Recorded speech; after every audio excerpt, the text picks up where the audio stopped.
to the City of Burbank Infrastructure Oversight Board meeting of May 28, 2020. This is our first attempt at a virtual meeting, so please bear with us as we fumble our way through this process. We will begin this meeting with a flag salute. If you could please rise and repeat with me our salute to our flag. I'd appreciate it. Ready? Please begin. I pledge allegiance to the flag of the United States of America, to the flag of the United States of America, and to the republic for which it stands, one nation, under God, indivisible, with liberty and justice for all. Thank you very much. May we have a roll call, please, Ms. Carrion? Yes. Armin Avazian.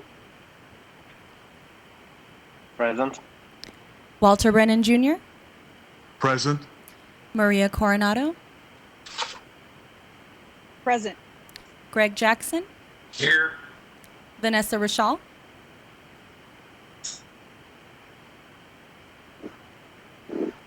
Vanessa Rachal. Present. Tamala Takahashi. Here. And Jeff Vanderbort. Also present. Our next, before we begin the announcements, it's important to remind anyone who's so interested, who might have joined us and would like to speak to the board on items that are appearing on the board tonight or related to our board's business, to please call. I remind you that you need to call 818-238-3335. So you're welcome to call, and hopefully someone will guide you through the process, and you'll have an opportunity to speak to us if you so wish. This is, in fact, a matter for some announcements first, and then we will have the public comments. Ms. Carrion. This is the introduction for our new Public Works Director, Ken Berkman. Yes, thank you, Mr. Chairman, board members. It's a pleasure to be here as close as we can be for my first introduction. It's great to see you on the screen at least. A bit of background about me for you and the community. I've been in civil engineering for about 30 years and 16 years in the public sector, 10 years in the private sector, and 3 years in El Segundo as their director before being fortunate to land this position as a director with Burbank. You know, it's been great, even with the pandemic situation that we're in.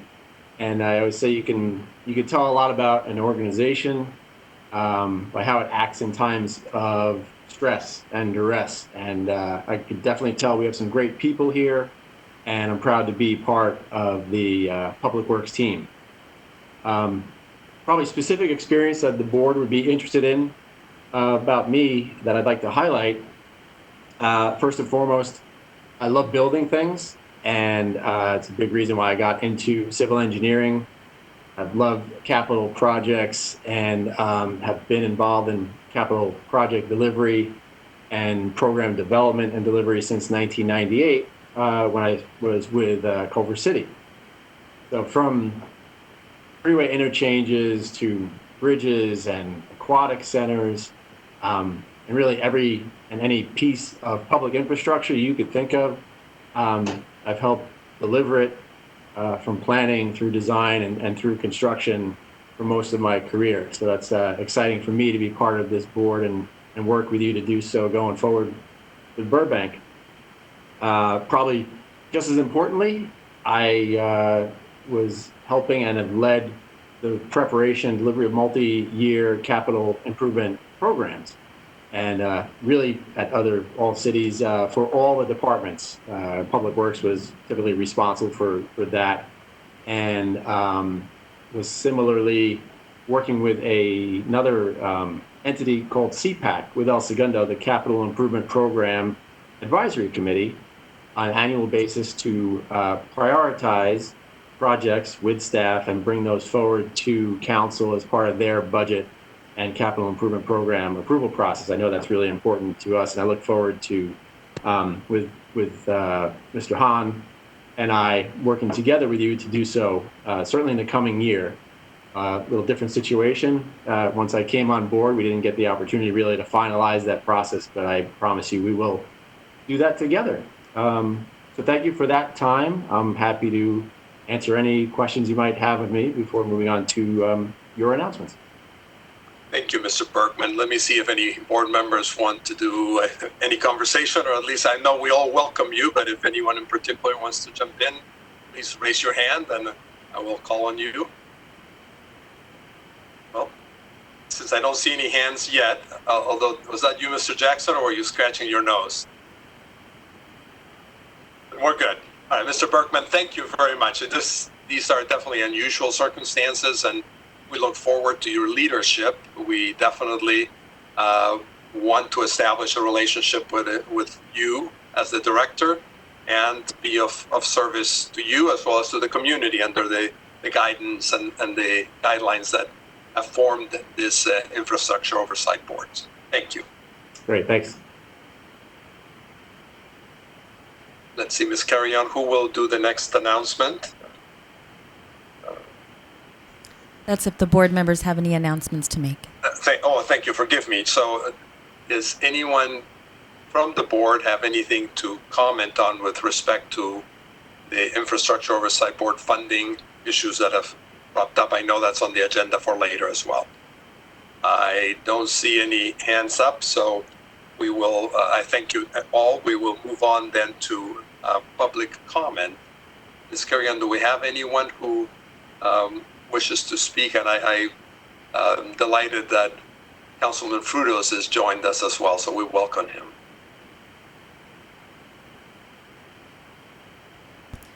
Okay, we don't have anybody currently on the line, but let's just give them a few more seconds just in case there's anybody in the queue. And if there's no objection from my fellow board members, we can actually have the issue of the approval of the minutes and then come back if necessary. So if anyone does decide to call, they can certainly do so while we have an opportunity to move forward. We have on our consent calendar the approval of the minutes. Is there a motion to approve the minutes as submitted by staff? Approve the minutes. I make a motion to approve the minutes. Thank you, Mr. Benjamin. We have a motion. Do we have a second? I'll second, Mrs. Tamala. Thank you, Ms. Takahashi. Thank you very much. So we have a motion and a second. If there are no comments, Ms. Carrion, would you take the roll call to confirm the votes? I sure will. And we do have one caller. Oh, fantastic. Okay. Armin Avazian? Yes. Walter Brennan Jr.? Yes. Maria Coronado? I'm sorry, Maria Coronado? Can you hear us, Maria? Greg Jackson? Yes. Okay, awesome. Thank you. Greg Jackson? Yes, I approve. Vanessa Rochelle? Is that a yes, Vanessa? Okay, sorry. Tamala Takahashi? Yes. And Jeff Vanderboort? Yes, as well. Awesome. And just don't forget to unmute yourself when you guys are going to speak. I believe we're going to bring the public comment on.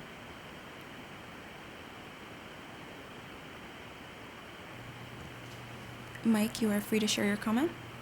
Thank you very much. My name is Mike Hollis. I am the chairman of Walk Bike Burbank. Walk Bike Burbank is the local chapter of the Los Angeles County Bicycle Coalition. And I'm here representing Walk Bike Burbank today because we're very interested in the Complete Streets Plan.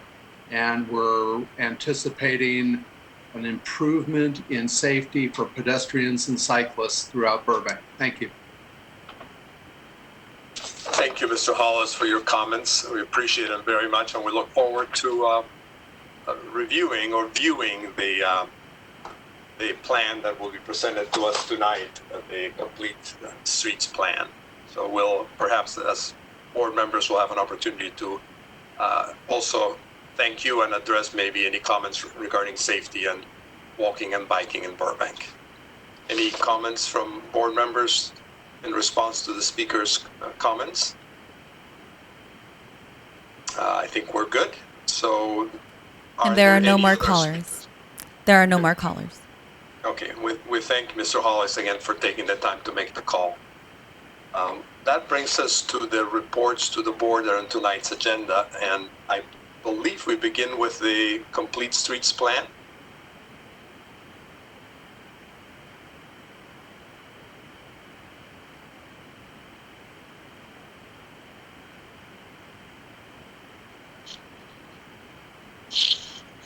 Good evening. Good evening, Ms. Wu. Okay, everyone can hear me. Good evening, Chair Vanderboort and members of the board. My name is Hannah Wu, and I'm a senior planner with the Community Development Transportation Division. And I also have here with me tonight Scott Planbeck, Deputy City Planner, and David Kriske, Assistant Director of Transportation. I'm going to pull up my slides. 1 minute.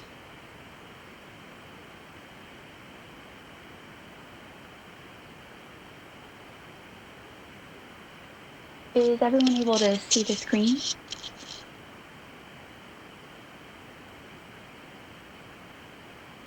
Yes, that's correct. Okay, perfect.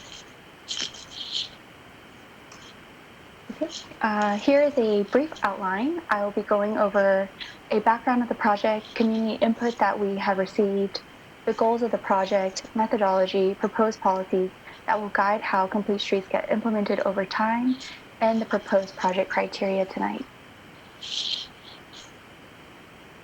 So what are Complete Streets and why are we here tonight?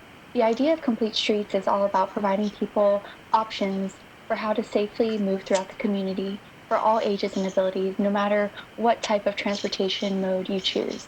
It is all about creating a safe, beautiful, and thriving community. The Burbank 2035 General Plan established a goal for creating Complete Streets. If adopted, this plan would be a roadmap for how the city works towards complete streets in the future. The city updated and adopted the Bicycle Master Plan in 2009, which was almost 10 years ago. The Complete Streets Plan takes a fresh look at updating the Bicycle Master Plan, but also goes one step further in looking at safety and mobility for all different types of modes. The city does not have a pedestrian master plan. The Complete Streets Plan has a chapter dedicated to exploring tools for future pedestrian safety improvements. Historically, we have been planning for how to most efficiently move vehicles throughout the city. This plan is about bringing some balance to other modes of transportation. This plan is not about getting rid of cars, but providing people safe and viable options. Having an adopted plan will also help to qualify and gain a competitive edge for future infrastructure grants for the city. Here is a snapshot of the process and timeline of the project. Overall, this has been about an 18-month process, and we are approaching the last month of the project. Today, we are in phase 4, where we are finalizing the plan and hopefully adopting the plan at a future City Council public hearing, currently scheduled for June 16th. And we were actually supposed to present to the IOB board back in March, so we apologize for the delay in getting this presentation to you as we were trying to figure out how to do this online. We really emphasize the importance of community outreach throughout the life of the project so that you will see that it runs throughout the timeline here. As I mentioned, community input was crucial to how we shaped the plan. In total, we held 7 community events. There was an ongoing project website as well.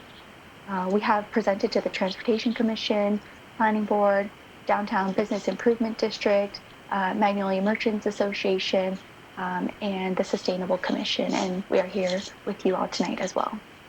We have presented to City Council at 3 meetings, and we will be presenting during a public hearing next month, actually in just a couple weeks, to consider adopting the plan. For the project, we split community outreach into 2 distinct rounds. Round 1 was the visioning phase. We wanted the community to tell us what they would like to see for the future of Burbank. Round 1 was all about listening, educating, and educating the community on what the concept of Complete Streets is and presenting preliminary data analysis. We held 4 events during this phase. We also held the first City Council study session during this Round 1 visioning phase. We took the input that we received from the community and council in Round 1 to influence the policy recommendations and proposed projects for Round 2, the ideas phase of outreach. We held 3 events during this second phase where we were at various locations throughout the city that you see here. Throughout the community engagement, we found overall some common themes of input that we heard from community members. This ranged from the feeling that vehicle speeds have an impact on safety and the desire to have a more walkable community. The mobility barrier that is created by the I-5 freeway came up in almost every public meeting that we held. Many people still rely on driving in Burbank, so it is also important to include improvements, safety improvements for people who do drive. It is important to focus on safety for seniors, people with disabilities, and students. Also, there was an overall desire to separate people from driving, walking, and bicycling whenever possible. Next, I will briefly talk about the overall goals for the project. We distilled the community input that we heard during the public meetings and created 10 overarching goals for the plan. These range from separating various modes of travel, building better neighborhoods, enhancing safety for all people, and balancing competing goals and priorities. Burbank is a built-out city and therefore may sometimes require a balancing of trade-offs when wanting to implement complete streets improvement. Next is an overview of our methodology. We applied 2 filters to analyze the city's street network. The first filter, which you see on this map, is by mode of travel. We looked at the 4 main modes of transportation: walking, taking transit, bicycling, and driving, and applied select criteria on what streets would be prioritized for certain modes. I will go further into how we determined the criteria for these streets in the subsequent slides. The second filter that we applied was focus areas based on 9 important factors. The 9 factors are shown on the left, and an overlay of all 9 are shown to the right. We then overlaid both filter 1 and filter 2 onto one map. As you can see, this covers almost the entire city. So we then clipped the streets to show where the highest needs are and where the city could potentially get the highest return on investment in the future. These are the streets where we would like to focus first. The recommendations in the plan will also apply citywide, but this map really helps the city focus efforts and possible future funding to where it's needed most. Next, I will talk about the proposed policies of the plan. The plan will be broken up into the following chapters: pedestrian, transit, bicyclist, motorist, green streets, equestrian, and smart streets. First, the pedestrian chapter in the plan outlines overall policy goals such as convenience, ease of access, safety, and environmental and health benefits. This map shows the pedestrian priority streets. These highlighted streets are within a 5-minute or quarter-mile radius of all schools, libraries, parks, senior centers, major transit stops, high pedestrian volume areas, and areas with high pedestrian-involved collisions and high-density areas. The pedestrian chapter includes recommendations on how to improve safety for people as they are walking across the street with tools such as dual curb ramps, high-visibility crosswalks, curb extensions, mid-block crossings, and possible technology upgrades to traffic signals such as accessible pedestrian signals for the hearing impaired, giving pedestrians a couple of seconds of lead time, and scramble crosswalks. We looked at what kind of improvements could be made as people are walking along the street as well. We looked at where sidewalks are currently missing. We also included recommendations for future wider sidewalks, clearly defining sidewalk zones so that utilities, street furniture, or other amenities are consistently placed throughout the city, and also opportunities for pedestrian level lighting. In the transit chapter, we looked at ease of access, safety, cleanliness, convenience, and reliability to encourage transit use by people of all ages and abilities. Here's a map showing the transit priority street network.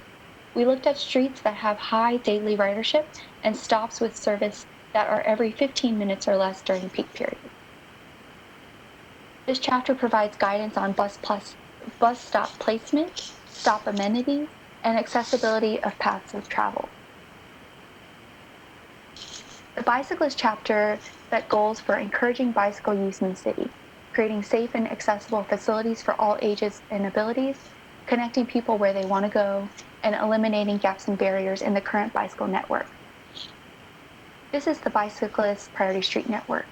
Here, we looked at existing bikeways that could potentially be upgraded in the future, streets with high bicycle ridership, streets with high bicycle-involved collisions, and streets that could close gaps and barriers. The city's existing bicycle master plan, which was adopted in 2009, does not have much guidance on how to choose bikeway facility types based on roadway characteristics or condition. In the Complete Streets Plan, we have provided recommendations on what type of bikeway to consider based on elements such as posted speed limits, traffic volumes, or land use patterns. Here's a quick overview of the different bikeway types that are talked about in the plan. Going from least protected to most protected, first we have bicycle routes. These are demarcated by either signage and or pavement symbols in the street. We currently have these in the city, such as on Verdugo or Kenneth. Bicycle lanes are the most common type of facility that many people are familiar with, which is the next class type, bicycle lane. These are demarcated with 2 white lines on the street with a bike symbol. Here's an example of one on Amherst near McCambridge Park in the bottom right photo. The next is a protected bicycle lane or class 4 bikeway. There are 2 versions of this type of bikeway. One that is in the street separated with bollards or posts, and the other is raised to be level with the sidewalk. Currently, these types of facilities do not exist in the city, but will be soon built with projects that were recently approved, such as First Street Village and Avion. The last type is the Class 1 or shared use multi-use path. This is mainly a recreational type of facility, and the best example that we have is the very well-known Chandler Bikeway. At the first council study session back last June, council had expressed interest in exploring how the city could potentially have some quick-build, low-cost, protected bikeways with bollards. The answer to that question is that it comes with trade-offs. On this slide, you will see on the left is an example of an existing typical arterial street. Here's an example. Here in this example, we use Victory Boulevard. On the right are 2 potential options for how a protected bikeway could be built. The first is up at the top right, where it is in the street with bollards. This is a cheaper option and one that is relatively quicker build and lower upfront capital cost. But as you can see, this will require removing parking on both sides of the street, and it will require higher annual maintenance costs throughout the life of this facility, as the bikeway will need to be swept routinely to be cleared of any debris. The second option is shown in the bottom right, and is one that will take longer to build and will require more upfront capital costs. This option reallocates the existing 16-foot parkway sidewalk that we currently have on Victory Boulevard to be divided up into 8-foot sidewalk for pedestrians and 8-foot bikeway for bicyclists, while retaining parking on both sides of the street. Both of these examples did not remove any vehicle traveling. We also looked at how bikeways could maintain protection for the rider at conflict points such as driveways, transit stops, on-street parking, and at intersections. For the motorist chapter, we have policy goals that focus on improving motorist safety with traffic calming, improving sightlines, and separating people driving from other modes of travel. Motorist priority streets are those that have high incidences of vehicle-on-vehicle collisions, streets with high volumes and higher posted speed limits, and odd-angled or skewed intersections. Traffic calming was an important set of recommendations that are outlined in the plan, including tools such as speed humps or cushions, reducing the turning radius to slow vehicles turning, speed feedback signs, retroreflective backplates on traffic signals to increase visibility, and emergency vehicle preemption technology to provide emergency responders green traffic lights several intersections ahead. We also looked at guidelines for minimum lane widths. For skewed or odd-angled intersections, we looked at how we could potentially improve sight lines and use the space regained for urban greening and landscaping. For the Green Streets chapter of the plan, the goals include increasing stormwater capture, integrating traffic calming measures, improving air quality, reducing heat island effects, and overall beautification. Green streets should be applied to streets that currently may be lacking in shade, wide streets that may benefit from traffic calming, and skewed or odd-angled intersections. Here are some graphics that show how green streets could be integrated into transportation projects with things such as curb extensions, landscape medians, parkway trees, and community gardens. Another chapter that we incorporated in the plan was equestrians, which is a unique use in Burbank. For the goals, promoting safety is really the number one priority here. The priority streets are focused to streets in the Rancho neighborhood that could be connected better to equestrian trails and facilities along the LA River and Griffith Park area. The last chapter is smart streets. For this, we wanted to look at how the city could integrate future technology to improve efficiency and safety for all people. The focus of this chapter is on how to better allocate the curbside space for all users. Lastly, I will give an overview of the proposed project criteria that are being recommended as part of the plan to help the city get started in working towards building more complete streets. The projects have been split into 3 categories: short, medium, and long-term or aspirational. Short-term is relatively lower cost with a quicker timeline for implementation. Midterm is a little bit more expensive with a little bit more time needed for implementation. Long-term is the highest cost and longest timeline, and it also requires multi-agency or multi-jurisdictional coordination. The projects in the plan represent how complete streets policies could look like in the future when implemented. Even after the plan is adopted, each of these projects would still need to come before City Council for approval and have community outreach dedicated specifically for each project.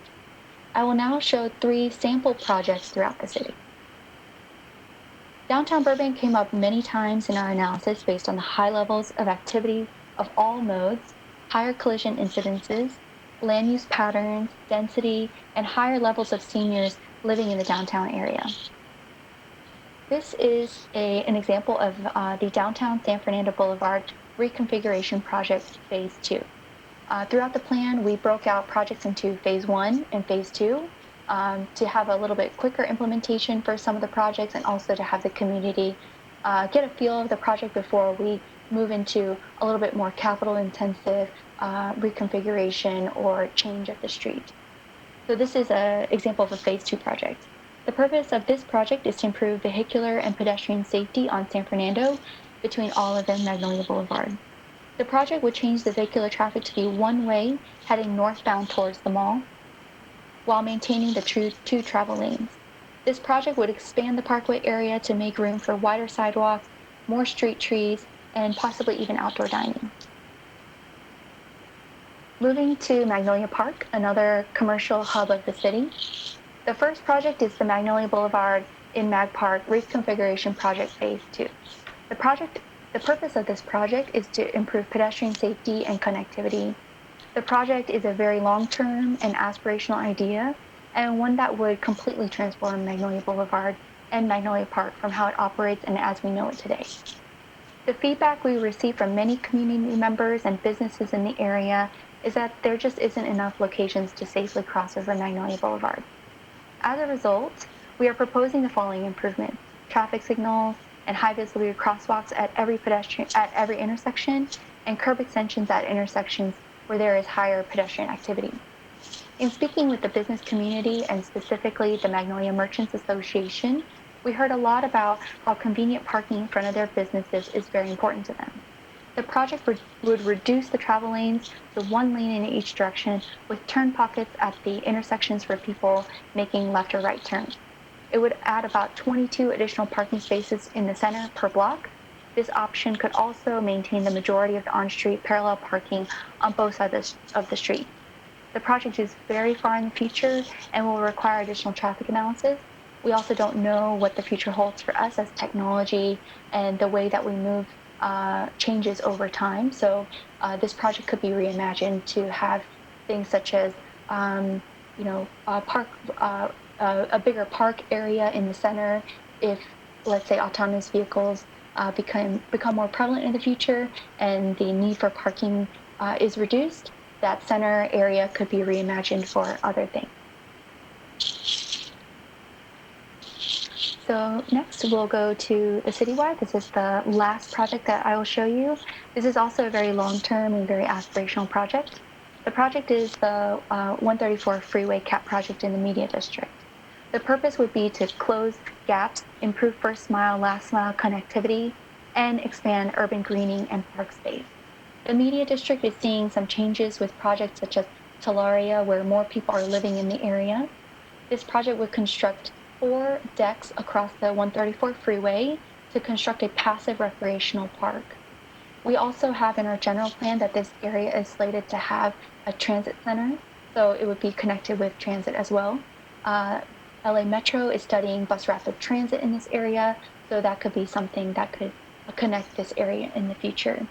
It could be programmed with various activities or farmers markets with local organizations. This would require very large grants and a public-private partnership. This project would be transformational for the Media District as well. So tonight, staff presented to you policies of the Complete Streets Plan for the board's input. This concludes my presentation, and staff is available for questions. Thank you. Thank you very much, Ms. Wu.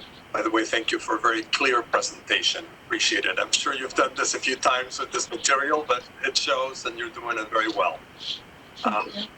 I would like to ask my colleagues if they have any questions or comments on the presentation or remarks or direction that we can hopefully give council or just discuss amongst ourselves. And I'm looking at you on the screen, so if anyone wishes to speak, raise your hand and I will call on you. Don't forget to unmute when you're ready. Ms. Takahashi, thank you very much, please. Thank you, Mr. Chair. And thank you for the presentation, Ms. Wu. That was really well done. I think this might be the 8th or 9th time I've seen this presentation, and each time you do a wonderful job. And I had a couple of questions. One of them was in relation, you said that to the June 16th public hearing at the City Council. So assuming that this is presented to Council and it gets approved, what's then the next step of the project, and how do you then work towards getting the first projects going? Yes, so thank you for the question, Board Member Takahashi, and thank you for listening to the presentation many times throughout the process for this project. But yes, for the next step for this project, once the plan is adopted, that really sets the city up to be able to be more competitive for grant funding. So we would then pursue grants such as there's a state grant for active transportation program, and there's many other grant funding opportunities that do arise. So staff is always constantly looking for grant opportunities to apply for. This would really add and give us bonus points and show the grantors that we've done the community outreach, and it's something that's been vetted by the community as well as council. So the very first important step.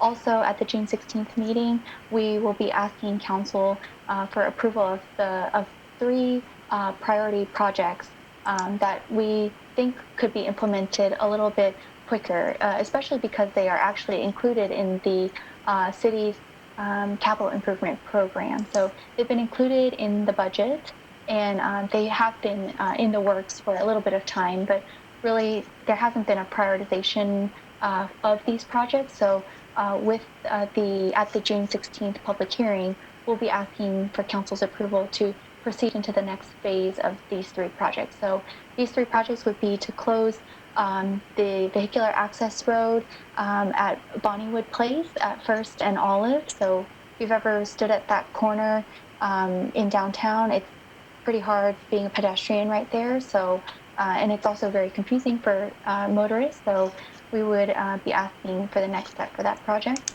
We'd also, the second project we'd be asking for is the First Street Bike Lane project. So that one would span from on First Street between Verdugo all the way up to San Fernando to do the in-street bikeway on both sides of the street. We'd also be improving the transit boarding island there as well. There's a lot of transit that occurs along First Street. The third project that we'd be asking to kind of expedite in this process would be the in-street bikeway that connects the downtown Metrolink station on Front Street to First and Verdugo. So those are the three projects that we believe we have funding for already, and something that we could do a little bit quicker to get the community a little bit more familiar with complete streets types of projects. Great, thank you.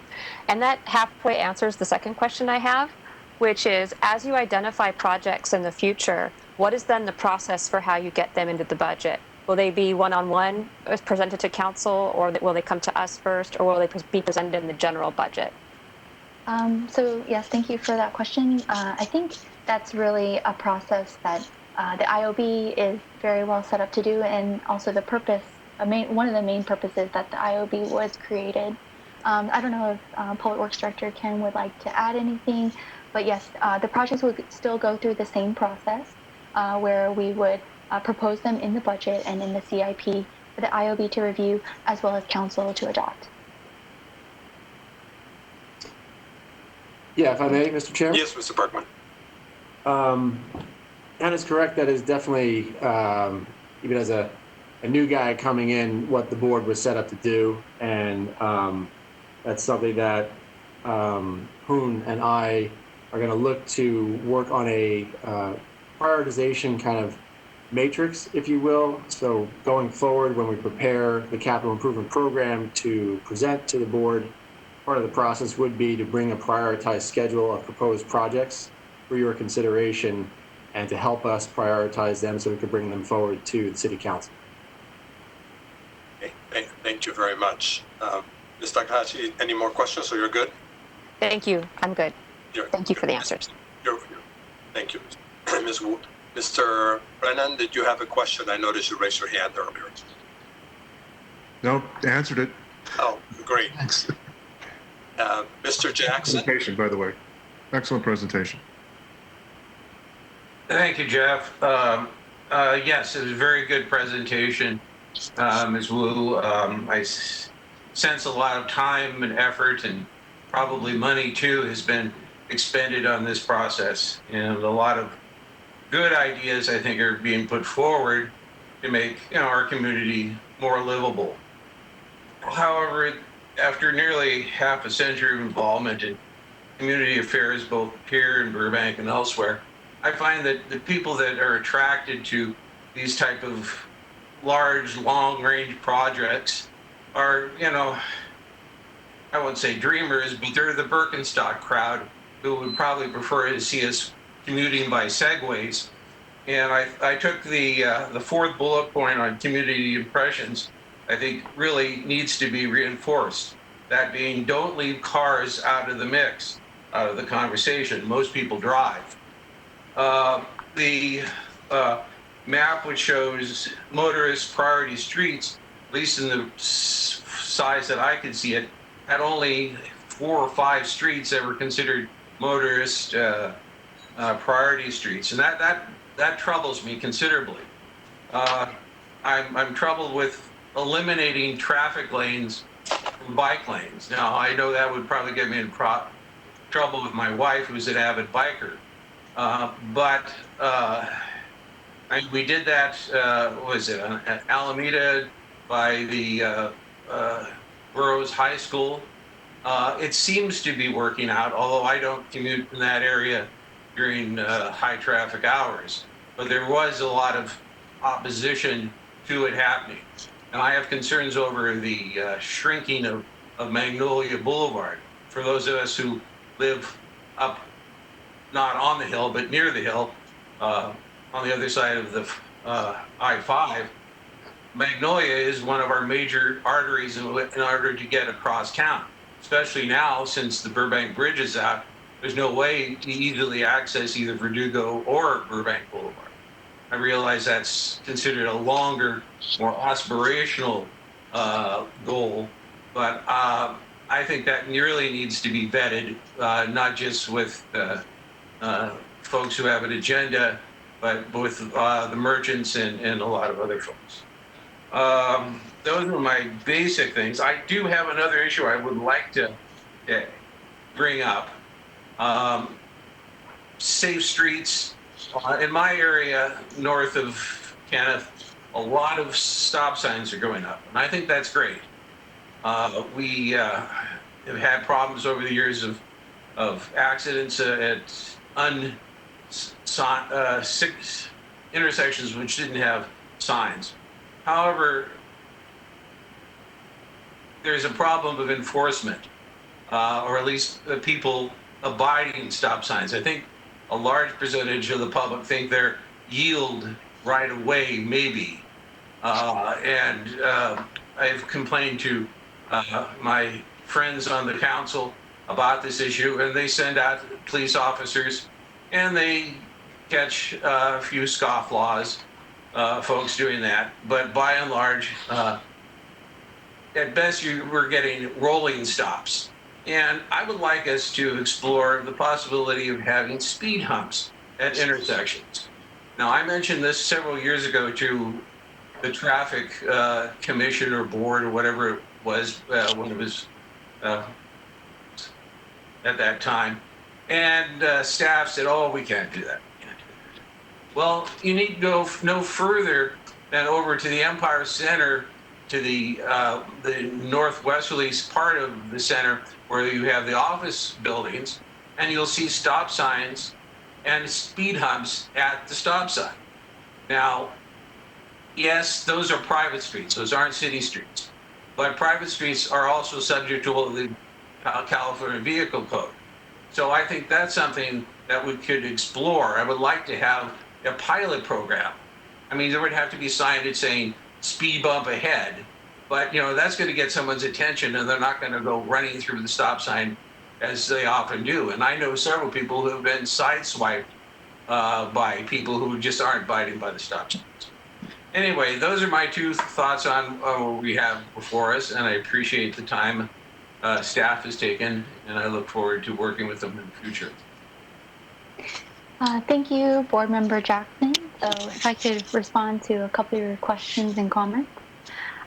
So yes, this is a very long-range plan. So even after it gets adopted, hopefully in mid-June, it won't change anything really overnight in the city. So it will be very much a phased-in approach as the city grows into this plan over many, many years. So just to give you a little bit of an idea, this is about a 20-year long-range plan that will also need to be updated about every 5 to 10 years. In planning, that's kind of like the best practice to keep updating and refreshing the plan as things just change in life. So hopefully this won't be the first time that you see this plan, and it won't be something that's locked in forever.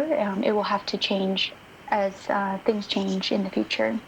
For the motorist priority streets that I was showing on that map, I would like to give a little bit more clarification. I know that I went through the slides a little bit quickly, just in the interest of time, but in that section of the plan, the motorist priority streets, we do give a little bit more explanation in that the streets that you see highlighted on that map is really our arterial street network, where we see the higher speeds and higher collisions, just because there are just a higher number of people traveling on those types of streets. So those are the streets where we want to really focus on motorist safety, but things like traffic calming, things to slow vehicles down, that's really focused on the residential streets so that we're protecting neighborhoods. The arterial streets, we're not proposing any sort of overhaul of those types of streets, and we want to be very mindful when we're looking at things like the Magnolia Boulevard project, which I showed you.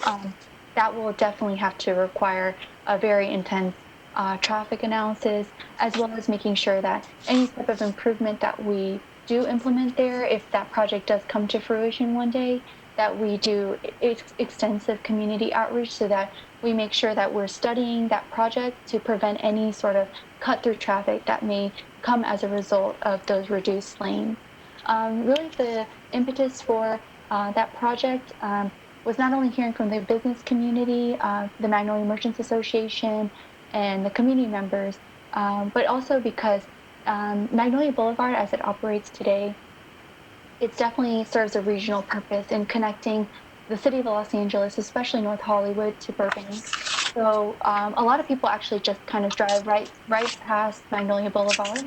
The idea for this project would really be to make Magnolia Park a destination, somewhere almost similar to what we have on downtown San Fernando. So with that, we would be creating really a place for people to live and go and shop. And we understand that if that project were to go through, of course, with the traffic analysis, we may see that cars, and we'll almost definitely see cars shift taking other arterial streets if they want to cut through that area. But it's really a project saying that we want Magnolia Park to be more of a destination instead of an area where people just cut through to connect LA. But yes, it will require much more intensive analysis and outreach. For your input about stop signs and enforcement, having this plan, we also want to pursue grants focused on traffic safety education. So education is a big part of that conversation. We can engineer and construct all the improvements in the world, but really it comes down to also having that education and enforcement piece. So it's a lot of different factors that we have to include. It's not just a one thing fixes everything kind of solution. So we're proposing many different faceted things to hopefully address those types of concerns. So this plan will also help to apply for those types of grants as well. Thank you for the recommendation and idea for the speed humps at intersections. I have actually seen the one at the Empire Center, and you are correct, it is on private property. So with this plan, we are looking at recommendations looking at raised crosswalks, or they're actually really speed humps, along mid-block locations that are nearest really sensitive areas such as schools, libraries, parks, senior living facilities. So areas where really people and pedestrians that are either vulnerable age or vulnerable population should be made more aware of. So we do have recommendations in the plan. They might not be specifically at the intersection because that may pose some other issues with safety concerns, but we have proposed them mid-block, so hopefully that gives us a little bit of something to work with. So I think that might have, please let me know if I didn't answer something that. Mr. Jackson, any further questions? No, I think Ms. Wu answered well. I don't want to be misconstrued that I'm a total naysayer. I'm occasionally open to change, and hopefully what comes forward in the years ahead, will be positive things that I can support. All right, thank you. Oh, I see our director is saying, that's his hand up. Yeah, please, Mr. Chairman, Board Member Jackson, just a few things real briefly. I really appreciate your observations about the concerns over the impacts to all modes of transportation when complete streets are put in or facets of complete streets are put into. Right now, we're still a vehicular society. We're still a car-centric society. One of the first things, which was great, the conversations I've had with community development, Director Prescott, is taking a look at the traffic impacts of these, taking away a lane or more pedestrian friendly, more bike friendly. What are the consequences to the surroundings? And Hannah nailed it. The traffic studies are required and they will be done. So we appreciate that thought process. I could go on a good hour about stop signs and how they go in and where they go in. I love talking about it. I love traffic engineering. It's the as much art as science when it comes to the behavioral aspect of drivers and how we set our rules and regulations. But this board perhaps has heard of the warrants, the state warrants that are required to put stop signs in. There's certain criteria that have to be met, from volumes to traffic speeds and things like that, although stop signs are not placed for speed control. It's a signing of right-of-way. But interesting thing that I learned coming here is that there are I'll call it a lower set of thresholds that have been implemented in our residential streets here. And one of those things that naturally might occur when there is either an unwarranted stop sign placed or a lower warranted level, people don't feel like they have to stop. And we see that not just in Burbank, but elsewhere. So it's another good observation. That's tough. It puts the onus on police enforcement for sure, and with the help of the community, the spot checks do help. And lastly, learning about our speed hump policy, which we have a great traffic engineering lead, and Jonathan Yee, I know that's on a kind of a council look ahead to take a look at our policy, but the speed humps are currently, as you likely know, a residential request. And those that we see, and I've seen it myself in my city that I live in other cities, the speed bumps, as opposed to the speed humps, are in the parking lots in the private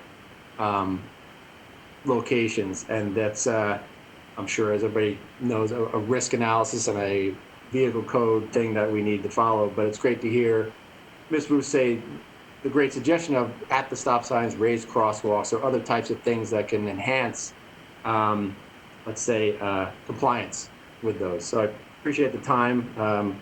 Very good comments. Thank you very much. If I could just add one more comment, is that one of the projects that I wasn't able to show you tonight just due to time, and I'm happy to share with the board the full presentation that we gave council that shows all the projects. But there is one project that is in there that's focused on road safety. And it's called the Local Road Safety Plan, and it's being proposed as one of the priority projects in the plan. And that would be to create a very focused plan to address motorist safety, looking at in-depth data analysis to see what types of improvements should be recommended based on the types of collisions that are occurring in the city. So hopefully that will be of some help. Appreciate it. Perhaps at a future meeting, we can avail ourselves of that information, maybe on a smaller presentation basis, if it's not too much to ask of you guys, because ultimately this ties into our infrastructure in every which way possible. So we want to be part of the solution to the extent that we are able to be helpful. I saw Ms. Coronado had her hand up earlier. Ms. Coronado, do you have any questions? Yes. Can you hear me okay? Yeah. Good. Okay, I wanted to weigh in. I appreciate, as well as my colleagues, the clear and concise report. It was, and I'm actually very excited to see some of these improvements, as a possibility coming to our city. My family has been in this city for upwards of 80 years, and so it's nice to watch it develop and to think about how we're going to move into the future. I appreciate Mr. Jackson's comments about the stop signs, and how some people just disregard those. I've seen in other cities where they have the solar stop signs that light up at night that are very visible, and I've also seen throughout Los Angeles and in our city where trees are obstructing the view of the stop sign. You'll have a big trunk right through the stop sign, so you can barely see it. So it's possible that maybe the LED stop signs, that light up, that will be helpful. And with the Magnolia Park situation, the raised crosswalk, I appreciate that. And I'm wondering, I agree with Mr. Jackson about, I'm in my car most of the time. We do use that Magnolia Boulevard to get into North Hollywood there. And have we considered some raised pedestrian walkways in that area? Or, I know the trend is to move towards transit, and they're trying to get us out of our cars and to use rapid transit. But a lot of us have to use our vehicles. So I'm just wondering if you considered some pedestrian walkways that would be safer for the pedestrians, and then it would not obstruct either the business or the lane. We would be able to keep the same amount of lanes, or possibly add more. That's all I have. Thank you, Board Member Coronado. So in general, the projects that are being proposed are just proposals so far. So even after the plan is going to be adopted, those kinds of specifics about if we are going to be installing raised crosswalks on Magnolia, or kind of the details of what gets proposed. That's still something that is definitely, when that project comes back forward, let's say when we get the funding and we're able to kind of get into the details of doing the outreach and the analysis, we can then go into those types of details to see what other types of improvements could be added. So the proposed projects right now are really just ideas. They are much more high level, and we would have to come back to the community with each project and make sure that we look at each of the improvements. And then thank you for your suggestion about the LED stop signs. We have seen those as well, and we've had some experience with those types of amenities or infrastructure with the solar panel LED. In our experience, we've had a lot of issues with vandalism and people stealing the solar panels, so it becomes a long-term maintenance issue over time, as we have to keep constantly replacing those solar batteries. It's definitely something that we can look into, but those are some of the issues that we've seen in practice when they are installed. But thank you for the suggestion, and we will look into that. Thank you, Ms. Wu. Any other questions from other board members or comments? I know Mr. Bergman wants to speak. You want to jump in, Mr. Bergman, now? Yes, please, Mr. Chairman. Very, very quickly, Board Member Coronado.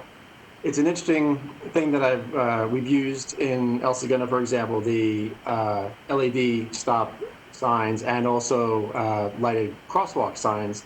The thing that we always consider is to use them in exceptional cases, because when we find when we set the precedent of a lighted stop sign, then people, if you do it a little more, they come to expect that there's lighted stop signs everywhere, and all of a sudden they start missing other signs. So it's something you use in high traffic areas. We've used them by schools, downtown districts, things like that. But as Ms. Wu said, definitely something we consider on a case-by-case basis.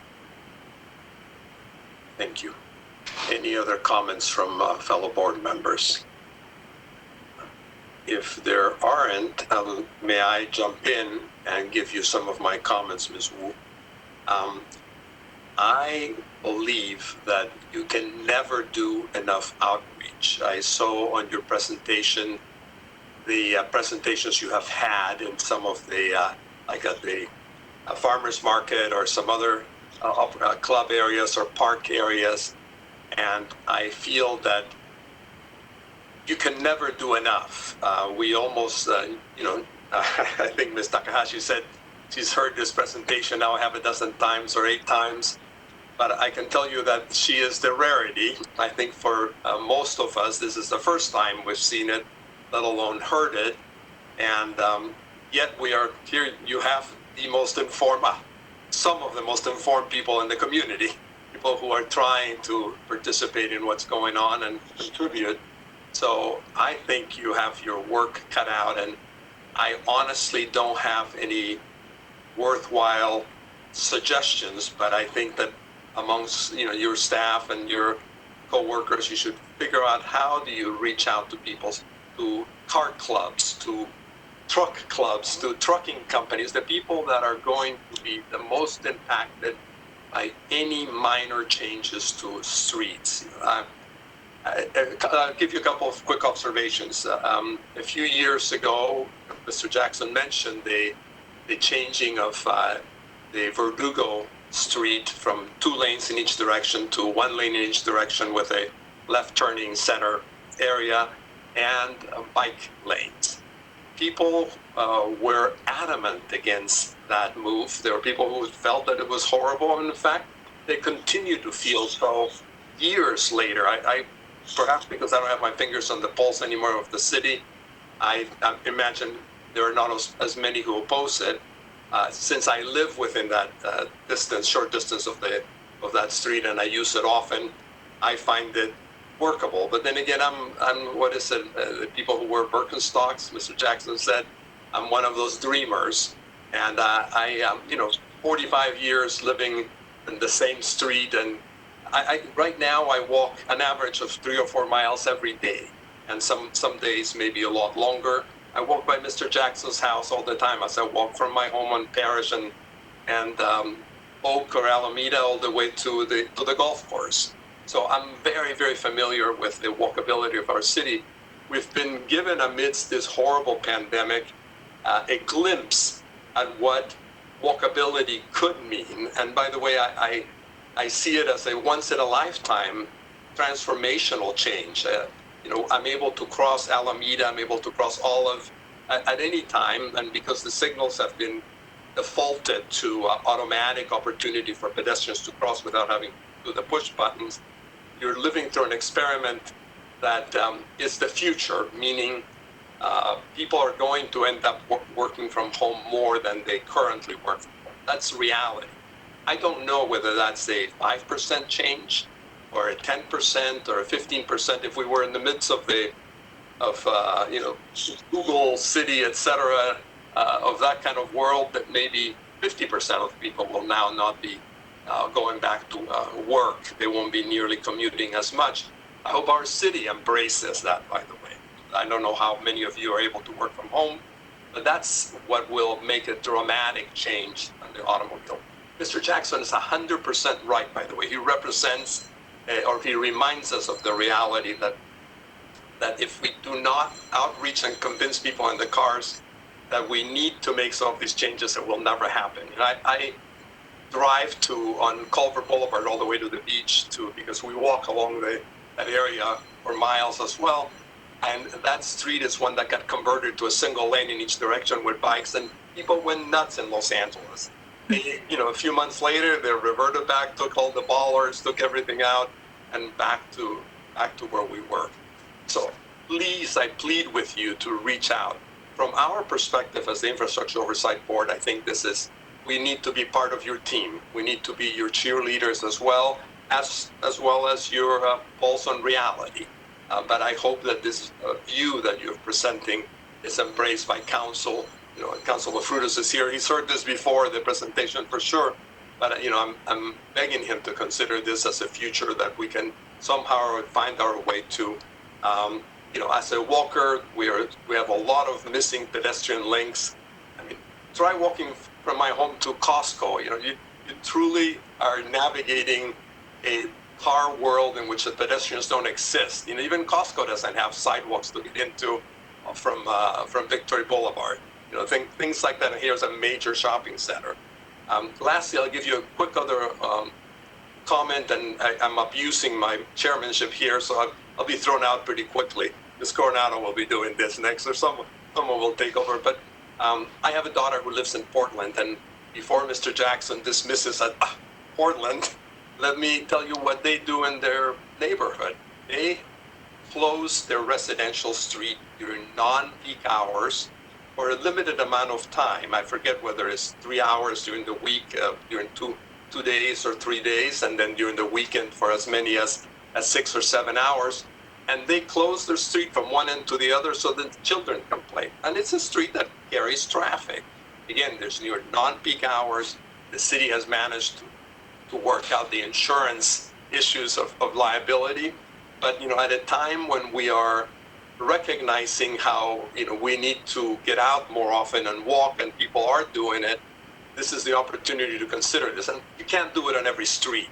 But you certainly, if you do it in 5 blocks throughout this entire city that has miles and miles of blocks, I doubt we will offend, even the most adamant driver that will be impacted. So I'm sorry to rant on, but I see this as one of those things that we are all part of. We are both drivers in our cars, bicyclists, pedestrians. So we recognize we have an incredible asset, and if we don't use it better, we're missing the point. We are just, we're leaving the city, as Mr. Jackson says, after 60 years of participating in this. We are not doing our best, and I'm with Ms. Coronado. This is a visionary plan, and I wholeheartedly hope it moves forward in a way that we benefit over time.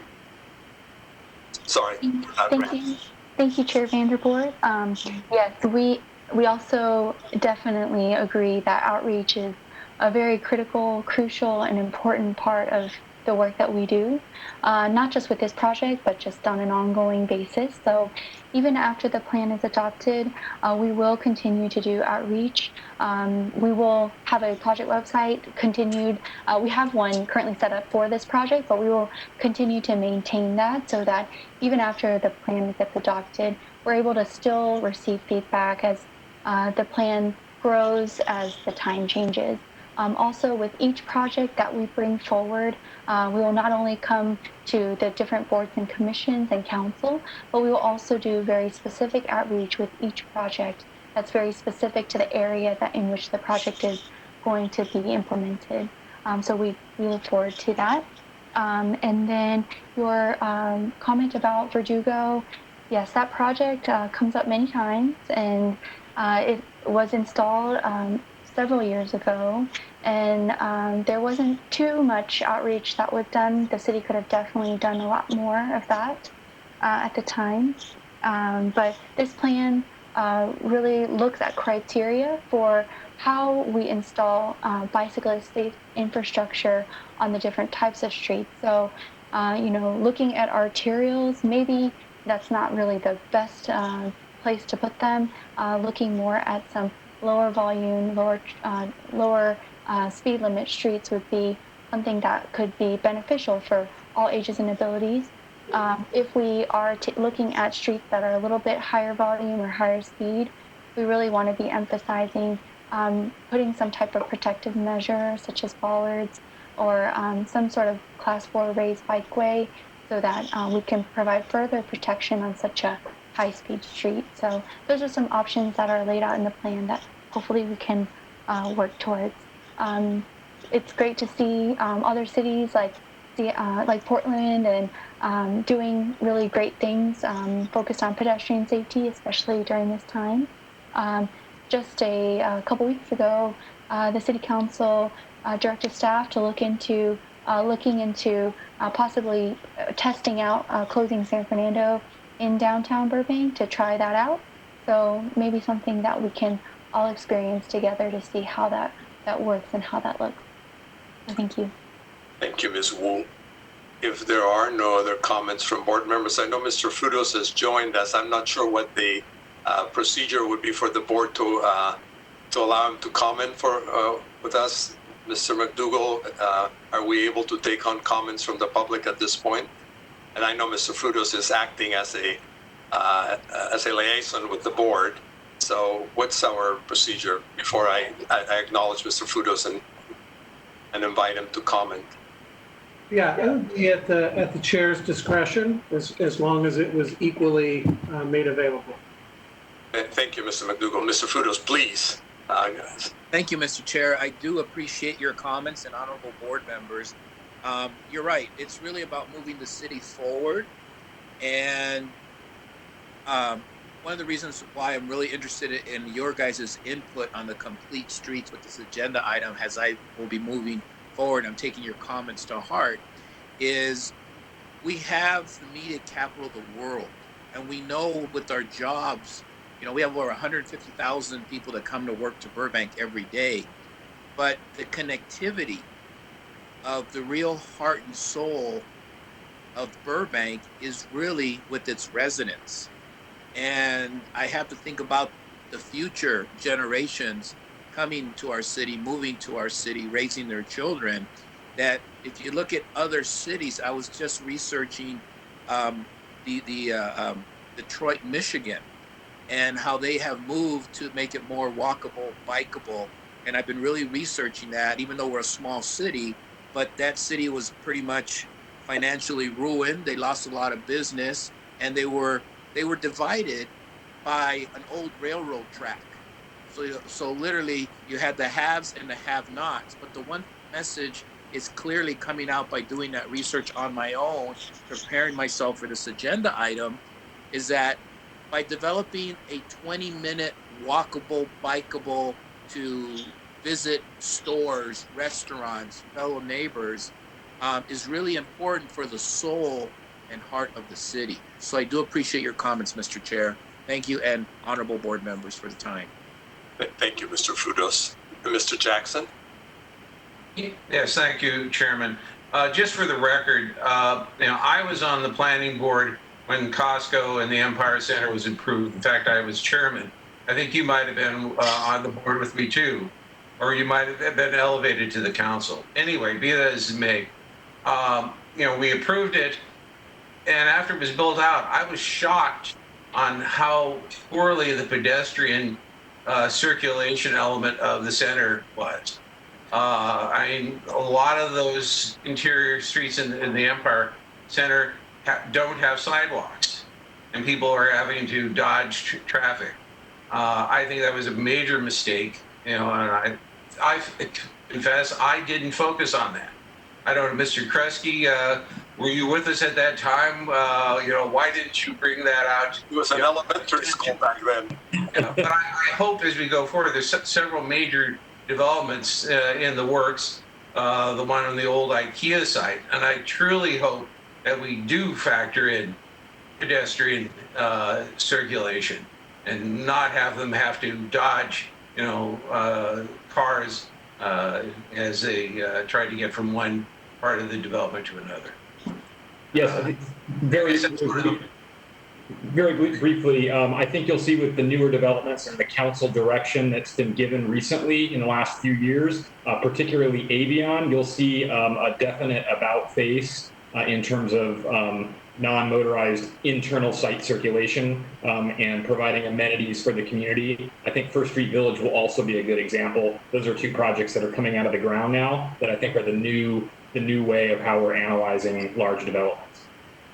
Great. Thank you, Mr. Chris. We look forward. That's good to hear. Thank you. If we have no further comments on this item, I know our responsibility is to note and file, and I appreciate very much that Mr. Fudos took the time to hear us directly.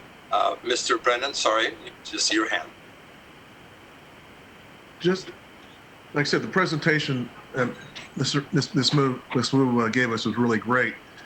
One thing I found interesting was it looked like, I guess, a walking area or an area that was to be developed as a recreation area over the freeway. Now, Mr. Frutos mentioned how Detroit was divided in two by the railroad. You could say Burbank's divided in two by the 5 freeway to a certain degree.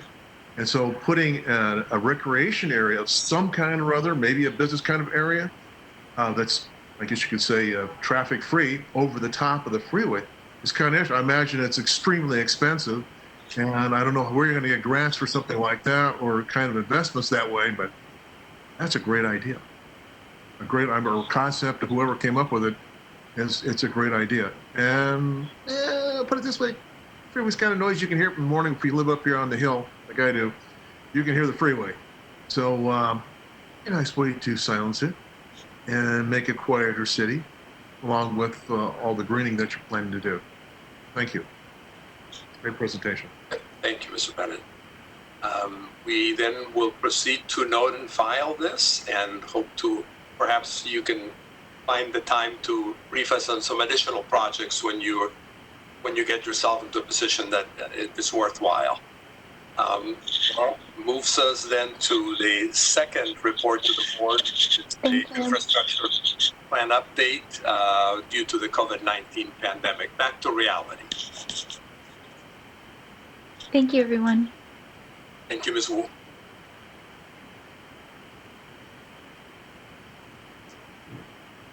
Okay, so Honorable Chairman, board members, for item G3, our infrastructure plan update due to the pandemic. Very briefly, for introduction, this occurred pretty much right when I started, so it was an interesting thing to walk into, but I know the very first endeavor for the board to assist us with bringing a capital program to the council as part of the budget adoption process was kind of cut off by the pandemic in March, and there's a memo that you've seen, hopefully reviewed, which had the impacts of bringing a approximately $21 million capital program for infrastructure down to about 13 million as part of a workload budget, as we called it. And the city manager's office and the finance office took a look at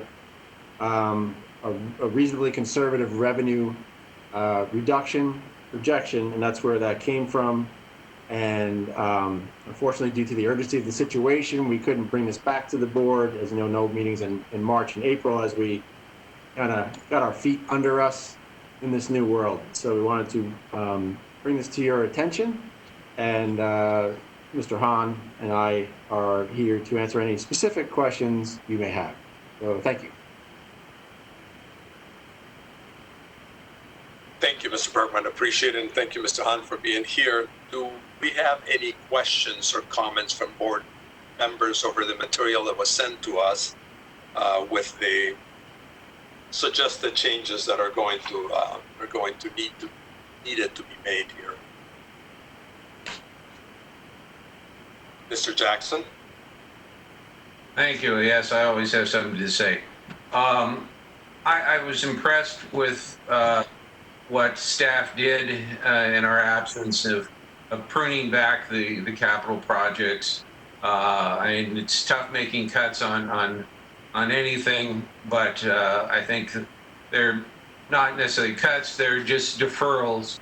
I was pleased also to see that the street repair budget still is intact.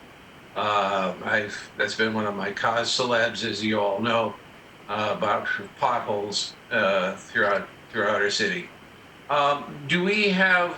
I don't have the numbers here before me, but what had been projected as revenue from that additional 3/4 cent sales tax versus what we're looking at now, post or pandemic budget. I'm interested in that. Also, I think we should note that our mayor, Ms. Springer, is here. At least I believe she's here, so I think we should acknowledge her attendance. I'm here, and so I heard Ms. Wu's presentation, and so I have I have the PowerPoint of the budget if you need that. Okay. I'm just curious. I mean, are we looking at 25% less revenue? Kia's not open, and other major retailers have reduced customers, or are we talking about 50% less? I mean, what ballpark is our finance folks projecting? Good evening, Chair Vander Board and members of the board. This is Hoon Han with Public Works. As far as the original pre-COVID issue, it was about $16.5 million. The post-COVID, the estimate's a little under 13 million. It's $2.9 million. But my understanding is, I think because of the unknown and the uncertainty of how long this this pandemic is going to actually last, I think the budget went on the conservative side. I think after things settle down and we have a better understanding of what the tax dollar base is going to be, I think we're going to revisit some of those projects. Possibly during the mid-year adjustment, we may bring some of the projects back and add it on. So I think right now we want to be conservative, put more money on the reserve, and then kind of anticipate the worst case scenario and hope for the best. And so the finance department is, they had their pulse on what's going on, so they're taking the lead on kind of some of the direction. But as far as to answer your question, it went from $6.5 million projected to about a little under $13 million. So that's basically what's going on. Thank you. Thank you, Mr. Han. That's a projection, and we have now suggested a drop of about $8 million from our capital improvement fund amount. That's correct. Okay. Any other comments from board members? Ms. Takahashi? Thank you, Mr. Chairman. As you said, that it looks like we have an 8 million cut in the projects that came from the Fund 534. And when you look over the list of projects that were originally proposed versus the new list, it brings it down to 4 remaining projects. And so I was wondering a couple of things. One is, what was the decision-making process for deciding which projects to keep on the budget? And then secondly, an example of that would be, for example, the seismic retrofit of the DeBell golf course buildings and the Gross Park buildings was not included in this, whereas the irrigation systems were included. So I'm just wondering kind of what the thought process was on some of these. Maybe they were already in process, maybe they were something that, you know, couldn't be stopped or something. I was curious. And then my second question is, it was also mentioned in the staff report that if there is an overage of expected funds, it will roll over to the next budget. But what happens if there's actually less funds? And so I think Mr. Hahn already sort of addressed that, but I would love a little bit more expansion on that of what happens as we find out better numbers in the future. So those are my 2 general questions. Sure. So as far as the Bell, to answer some of your question, a lot of these projects actually have design funds in it. So we're actually in process of doing design. So those projects, we haven't stopped that work on it. Seismic retrofit, actually, we are in design. We're moving forward with it. So that project has not slowed down. Even the CYSB, the City Yard Service Building, that project, I know that the board was, we had long discussions about that project. And that project is going through design at this part of the phase, and that project has not slowed down either. So, so there's going to be a point where there'll be a tipping point where if we get to a point and the design is nearly complete, then we need to make a decision. Do we try to push forward and try to get funds for it, or do we have to put the project on the shelf, depending on what the budget availability is? And then as far as the rollover, so those are a lot of the like the programmatic funds. As you can see on the list, all the programmatic budget has been actually been taken off the budget. So a lot of the programmatic fund that's available for fiscal year 1920, the funds that's not being expended, that's going to roll over. So that's what the rollover, that discussion is. So we know that we have funds in there, and so that part, we're not concerned that we're going to be on the negative. We know that there will be funds available that we could roll over for next fiscal year to continue some of the programmatic work. Thank you, Mr. Hahn. Mr. Bergman, you wanted to jump in. Yes, sir. Thank you.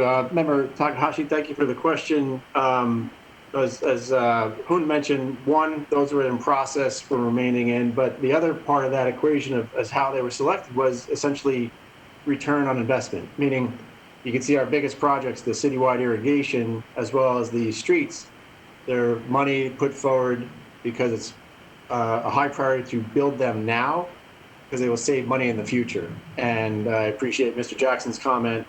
I'm very passionate about pavement and PCI, and it's well worth the investment to do your roadways as soon as you reasonably can. It's definitely a involved process that I love talking about, but let's invest in these projects as the highest priority because they'll pay us off in multiple ways financially down the road. That was all I wanted to add. Thank you. Thank you, Mr. Bergman. Ms. Takahashi, anything else? Yeah, just to follow up on that, thank you. So what I'm hearing is that the seismic retrofit and the city yard services building projects are still moving forward. And because I had a little bit of concern with the seismic retrofit, that might, if we stop that might create a something that's not safe for the community. But if that's still moving forward, that's good to hear as far as we can.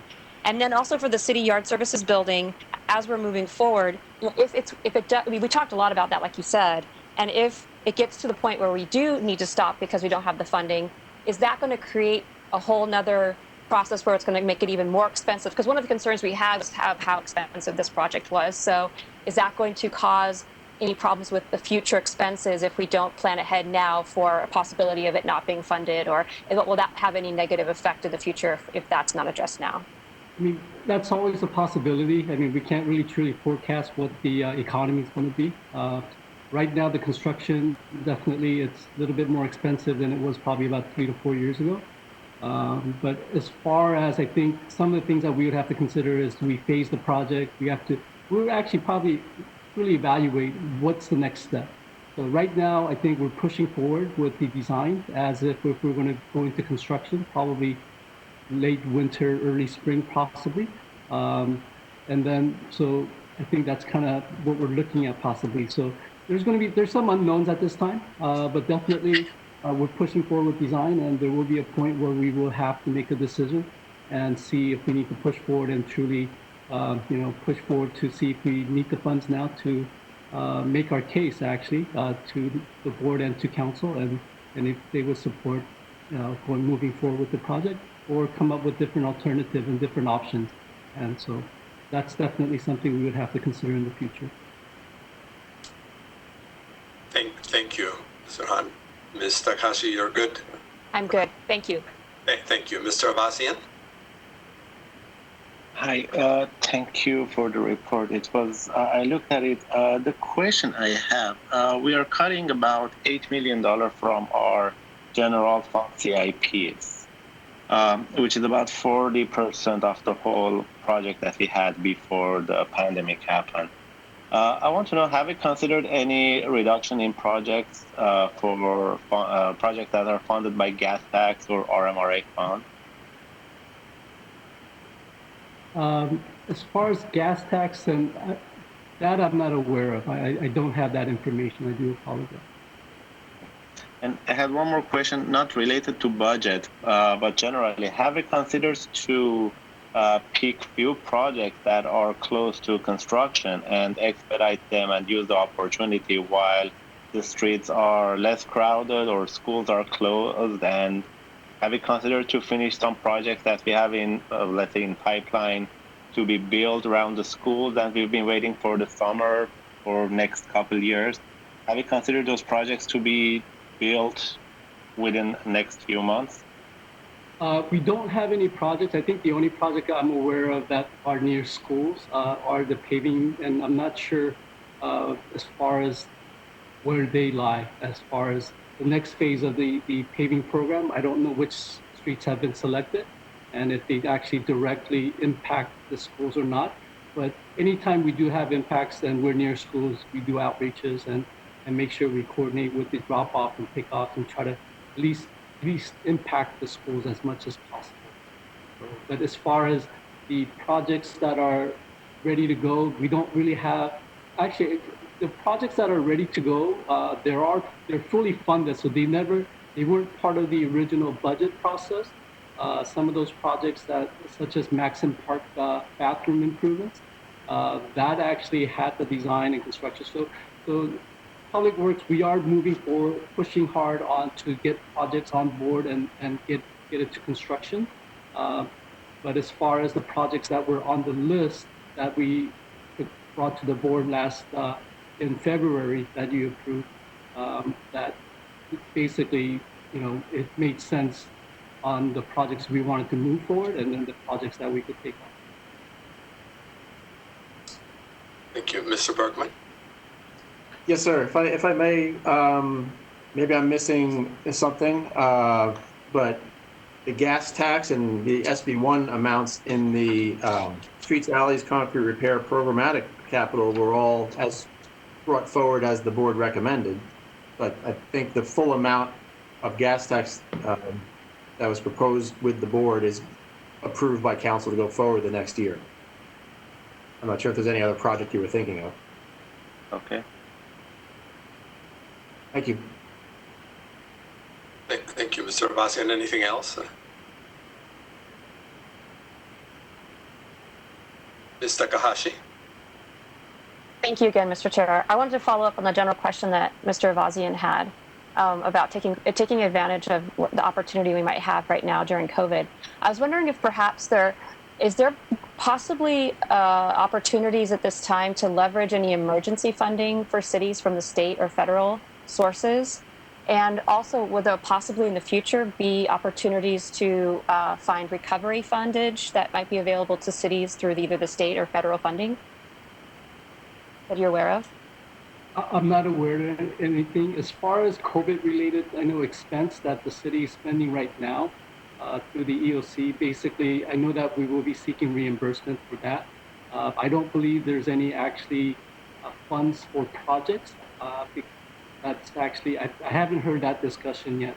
Funds being available for construction or design for any specific project related to pandemic. Because sorry, go ahead. No, go ahead. I'm sorry. Sorry, because there's every city in the state pretty much is suffering from similar issues with losing funding and needing to fund the projects and the things that are slated in the budget. And so I'm just wondering if perhaps at the state level or federal level, there might be some monies available for us as one of the many, many cities who are struggling with this to help us get through our deficits. So I'm just putting that kind of out there now to see if maybe that's possible in the future that we can then add to help relieve some of the pressure of our budget. Sure. I mean, the city definitely, we're always looking for grants or any federal funding. So definitely, if there's something out there, then we will find it, and definitely we will apply for it. Okay. Thank you. Thank you, Mr. Takahashi. Thank you, Mr. Han. Any other questions for Mr. Han at this time? If not, then again, we will note and file this, and just as Mr. Bergman is new to the board, last time we went through really our first effort of establishing the budget and working with priorities, but we were really shortchanged by a number of circumstances. Things came rather late, and it's also something new for staff as well to have to present this information so early on in the process. So I just wanted you to make sure you knew that we were hoping that with your presence and your leadership, you will be able to bring us into the prioritization discussion earlier this time around, so that we might be a little more of service to you and to the council with our recommendations rather than a bit of after the fact. Yes, Mr. Chairman and board members, absolutely. I could share the good news. As I mentioned in my introduction, it's something I'm very familiar with and did for the few years at El Segundo, and it's in short a combination of not necessarily earlier, but making sure the entire board knows and is educated on the process, and Hoon and I have talked about this to simplify the process, make it readily apparent of what the projects are, what their merits are, and kind of intensify the effort, maybe not just a monthly, but maybe a special meeting. Typically, at El Segundo, we had 3 meetings, and we brought forward a matrix. It's a scoring, and we talk about it. We have a final priority through the 3 meetings, and that is what we could bring to council as part of the budget process. So I'm very well aware of that, and appreciate you bringing that up. And Hoon and I are definitely going to do our best to make this a valuable process that the board has full ownership of as well. Thank you very much. And if that's the case, if there are no other comments from the board members, we'll note and file this report as well, which brings us to the introduction of additional agenda items. I don't know if any board members have any suggestions and or comments for possible agenda items. Yes, Ms. Takahashi. Thank you again, Mr. Chairman. This may already be something that's going to be prepared for the next meeting, but I wanted to perhaps include perhaps an update on the sales tax income, considering that we are now allowing retail stores and other businesses to open and to start collecting more income and taxable items. So maybe that after another month, we'll have a better idea of how the income is for coming to sales tax. Maybe we can get an update on that. Mr. Bergman? Yeah, thank you. Yes, thank you, Member Takahashi. As opposed to a month, I would suggest we'll definitely table this for the future, in part to what Mr. Han was talking about. The city manager's office and the finance department will be coming back to council in future months, probably at mid-year, to really see what the revenue impacts, of course, including sales tax, are upon the city. And we would definitely maintain communication with the board to let you know when that is going to happen so we can get that information before you. So hopefully you can have some input and time to take a look at that, hopefully prior to council's review of it as well, similar to the capital program. Can't guarantee that, but we definitely keep it in mind for an appropriate time when we have good projections from finance. Thank you. Thank you, sir. Anything else from any other board members? I'm not sure this is really within the purview of the board, but I would love to know if through your traffic division, you're able to brief us on what their perspective or view has been as a result of defaulting our signalization to a stop for pedestrian crossing or at all times without having to press buttons has meant. And I know our traffic is certainly an anomaly right now. It's probably 50% of what it used to be, or it dropped substantially and is coming back up right now as we speak every day. So it would just be interesting to know. I mean, in our career, Mr. Jackson and I have a similar career of service at the city and the planning board. We many years ago, we always thought of the ability to have, signalization coordination. And now you understand what it really means when you travel on Olive or in Alameda or in Magnolia or Burbank or Victory, where you have to stop at every signal now. Nevertheless, it also has been a tremendous, wonderful opportunity for pedestrians to be able to use these crosswalks at a much faster and easier pace. Take it from me, who experiences on a daily basis. Again, I don't know if this is the IOB's bailiwick, and Mr. McDougall may or may not have any opinion on this, but if it is within our purview and there's any interest from another board member, I'd love to get an overview from staff to say, yes, this has worked, or maybe at the end of the day we can still keep some of these streets a little more connected to pedestrian usage than entirely to vehicular traffic, which dictates how and when these signals change. So the signalization project is a capital project. Bid specs were prepared and approved earlier this year for a partially grant-funded project, I believe. So as an item that may show up on the CIP, it would be within your purview. It would just need to be properly agendized. Thank you, and I think I would need at least another board member or three or two more. I don't remember now what our procedure is, but before it even comes back to us to be placed on the agenda. Mr. Jackson?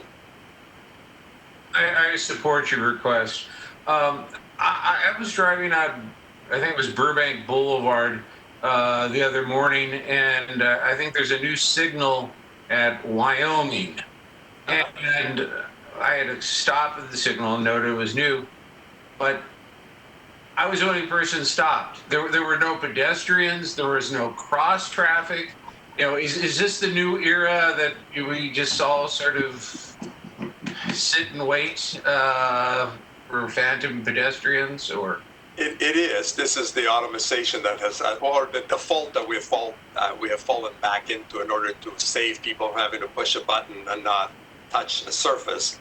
It's all temporary. It's going to change, but it'd be interesting to get somewhat of an overview. That's what I was hoping to do, and perhaps even have the discussion you mentioned as to how, if there's another way of doing this, that we can grasp some of the benefits without losing the importance of signalization coordination that allows us to travel down Burbank Boulevard without stopping if you happen to be lucky and won the lottery that day.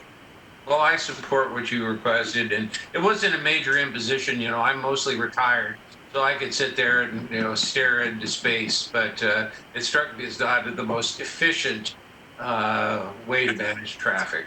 It's not. Ms. Takahashi, you were going to make a comment? I was just going to say I support adding this agenda item to a future meeting. Thank you very much. Well, let's see what staff can or cannot do. And again, this is not to add more work, but just to get a sort of a briefing back of their perspective.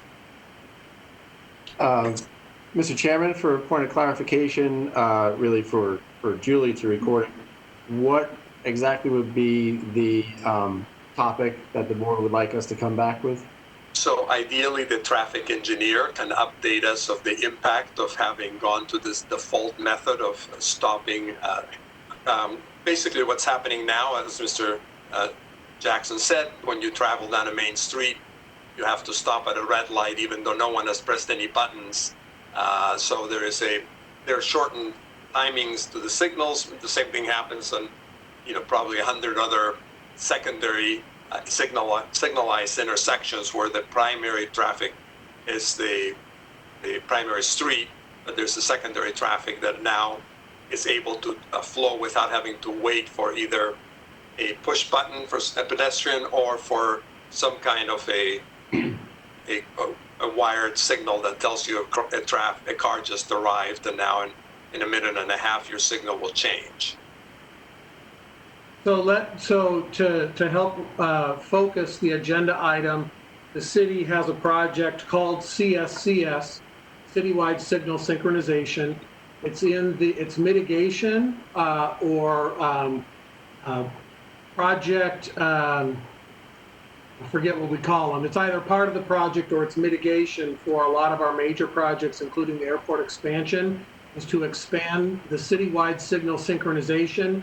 And there's a percentage credit that is taken for reducing traffic or reducing delay on the network, which is not necessarily relevant for future traffic analysis.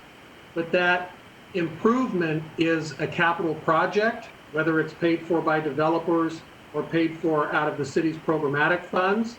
So they could give you a status of that project implementation. Maybe it's 100% done, maybe it's 50% done, and also address operationally maybe how how effective it is and how much is left to do. Thank you, Mr. McDougall. I appreciate that direction. Thank you. Hopefully, Mr. Bergman, that again, we're not looking to add burden to your staff as much as to get a little update and perhaps the opportunity to discuss it a little more if the board wishes to do so with the first presentation of the report. You do not need to go to a great length of trouble, I think, because this may just be simply a one-off opportunity because of COVID-19 changes. Understood. Thank you. Thank you. Are there any other comments from members of the board? If there aren't, I know I speak for every one of us when I say that we are living in a different world now, and we all understand the challenges that we face, that staff faces, and that our future is a lot more uncertain than it was 6 months ago. And with that in mind, we appreciate the effort that staff has put forward to bring us together without having to meet in one place. And this certainly has worked for us, I think, tonight very, very well. I would give it certainly a very good review.